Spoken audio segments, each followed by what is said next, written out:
been like the perfect reading day. Like, it's rainy out and I'm making tea. I hope that the second half of this book is just as good as the first half. Girlhood is going to your storage unit on a Monday night at 8 o'clock at night. So exciting. My book in a box subscription just came for June. So we're going to open it up together and then we are going to see what's inside. Actually, I already know what's inside, but in case you don't, we're going to open it up together and then we're going to read it, because I have decided that if I'm going to invest in beautiful editions and subscribe to a book subscription box, ooh, that was hard to say, then we are going to read it every time it comes so it doesn't just sit on my shelf. So here we go.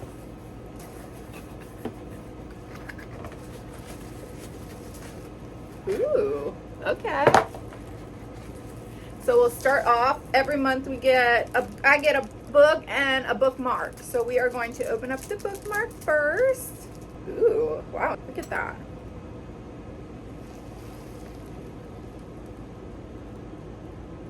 So pretty.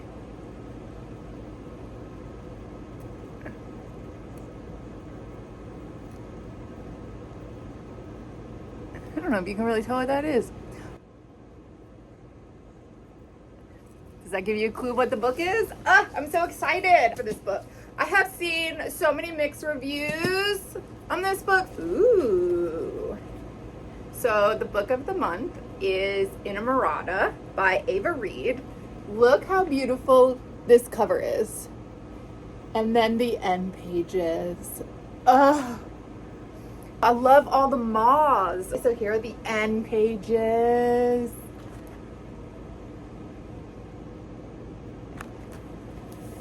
And then the back. Ooh, the back's really pretty too. I love it. I love this dark, like gothic feel. I know the book is supposed to be super dark and I'm really excited to see where I land on it. So we are going to start this later tonight. And my little bookmark, we're gonna use that with it. And this is gonna be so much fun. Oh my God, the little tooth, I love it.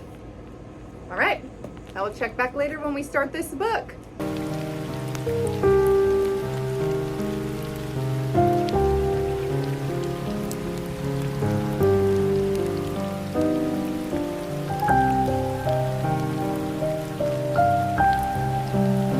So I'm just gonna come in with a little update on Innamorata. And it has been like the perfect reading day. It's rainy out and I'm making tea and all my little candles are lit. And I have been so engrossed in this book. Like, I am sucked in. This is giving me Mexican Gothic vibes. This like super gothic, dark, atmospheric book. And it is beautiful. And her attention to detail, I am loving. I'm loving the way that it is written. Like, the house that the girls grew up in is like decrepit and decaying. And then also there's little breadcrumbs between her and the prince, who is supposed to be marrying the other cousin. But the breadcrumbs have started breadcrumbing. So now I don't know what to expect. So I love it. I'm excited. Ava Reed's writing has been so atmospheric. Like, it is the way she describes things. Now, I will tell you, I'm also like a huge atmospheric reader. I love atmospheric books. So the fact that she will write about something for 2 pages, describing the castle or describing a room in the castle, I want to live in the library. Like, I hope that we spend a lot more time in the library. And I have seen people say that they don't really like that in this book, especially because she's constantly describing the characters, which I haven't had a problem with. I have noticed it, but it's not bothering me or drawing me away from the story at all. I'm still thoroughly invested in this story, but I have absolutely loved her describing the scenes and the rooms we're in. So we're gonna dig back in and then I will let you know on my next little update. Bye.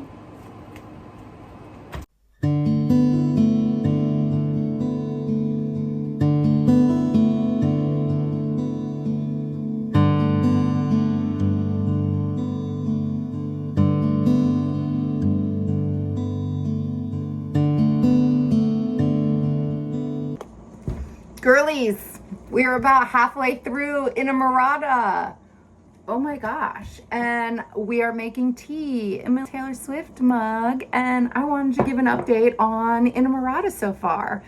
Oh my gosh, I am obsessed with this book. Every chapter pulls me in more and more. I'm literally like, okay, one more chapter. Okay, one more chapter. What happens next? And now I'm like, oh my gosh, I have to stay up all night reading because what do you mean? All of that just happened. And I keep saying that. I've not read Ava Reed's writing before, but like, I'm obsessed. The way she describes a place and a person and everything, like, it is so beautiful. It is so tragic. This story is making me feel so many things. Like, it is beautiful. It is tragic. It is filling me with rage in some points. Little butterflies are forming in my stomach. Like, it is, I don't know how else to describe it other than I feel like I'm reading Shakespeare. I'm obsessed. And I cannot wait to see where she goes with this. And we get a second book? Like, what? I cannot wait. I hope that the second half of this book is just as good as the first half because I'm locked in. And this might be one of my favorite books of the year, for sure. It will definitely be one that I think about forever. It reminds me so much of a classic. Like, the way it is written and things are described and the things that are happening. And I'm obsessed. And if you've read it, I want to know what you thought about it in the comments. I want to talk about it with somebody. No spoilers though, guys, because oh my gosh, I have a feeling that this story is going to wreck me in the worst way and I can't wait. So anyways, I'm going to love you and leave you. Good morning. All right, let's start Innamorata, book 2.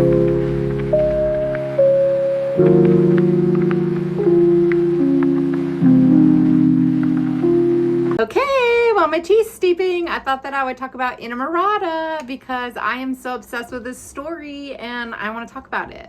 Also, do you see my little raven? I have not named her yet, but she's up there because we're getting ready for spooky season. I guess we're getting ready for Summerween. And then she's going to come back out for spooky season because she's just so cute. I love it. Anyways, Innamorata. So I just finished book 2. What a wild ride this story has been. I love it. It is so gothic and it is so atmospheric. And I have heard people say that it is not a love story. And I have to disagree. I could also be wrong and they could have just said it's not a romantasy, which I do agree with that. But I definitely would not agree with it being not a love story. I would definitely say that it is a love story. It is one of those like forbidden love stories. I think Romeo and Juliet, the best way that I can describe it is like the princess falls in love with the stable boy, but the world won't let them be together. And so it's full of so much yearning and like all those little shared moments, they mean so much and they're so special and they are so beautiful throughout this book. This is such a beautiful story. Tragic and horrific, but also beautiful. I have like 120 pages left, I think, and I've heard that the ending is crazy, but like at the same time, I know it's a duology, but I thought that I would read like 70 pages tomorrow and then save the last like 50 pages to read on Monday. I'm so excited to see how it's gonna go. My tea is just about done. Steeping, and I'm gonna put some lemon juice in it and turn it pink, and then I'm going to get ready for bed and hope the fireworks don't keep me up all night. So I will see you guys later. Bye.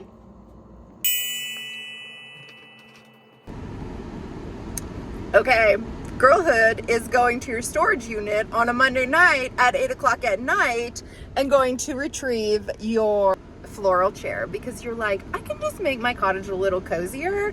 But anyway, mission accomplished, and let's take her home and see what happens. Bye.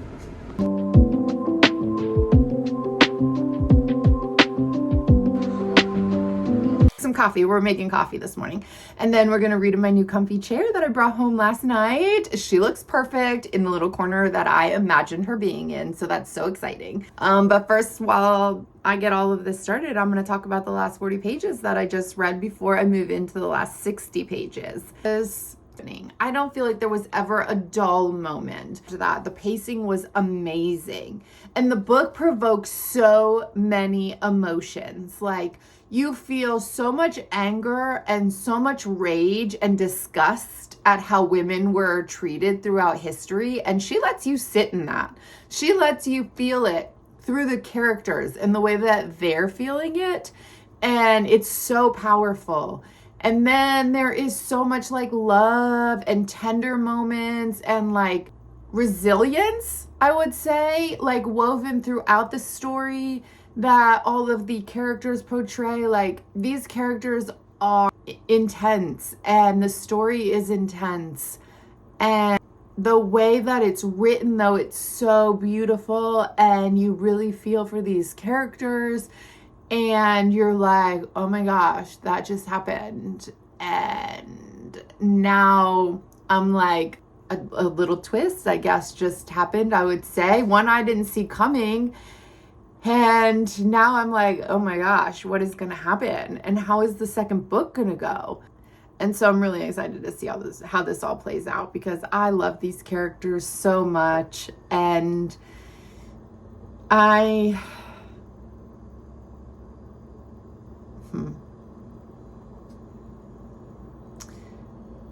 this book is brutal, but it is so beautifully written.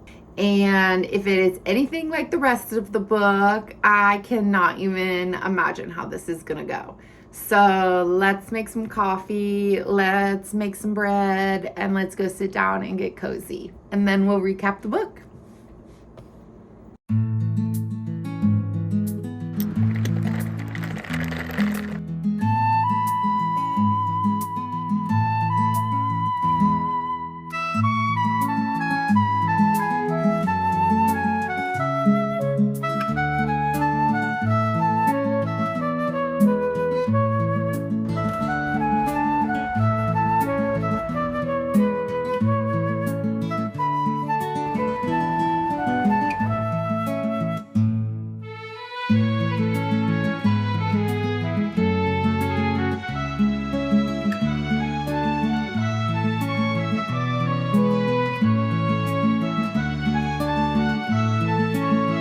Wow. Everybody was not lying when they said the ending was disturbing. That was grotesque to read. Oh my gosh. Proceed with caution reading this book. But it was a beautifully told story. I really enjoyed this. And I am hoping for all the female race, because the way women were treated back in those days and in this book makes you so angry. But it was a beautiful story and I do highly recommend it. But I do agree that not everyone is going to like this story. If you like old stories and you like stories that you can get lost in and you can just walk around and live in, this book does that. It is beautifully written, it is beautifully described, and you are in it and you are there and you are living this life with these characters. And it is brutal and it is ugly and it is also a little magical underneath it all. But if you want a world you can get lost in, I highly recommend getting lost in this book. If you enjoyed spending this week with you, if you did, I hope that you subscribe and I hope that you come back and hang out with me. Thank you for spending some time in my little cottage with me. And I look forward to the next vlog where we start Summerween. So I'll see you in the next one. Bye.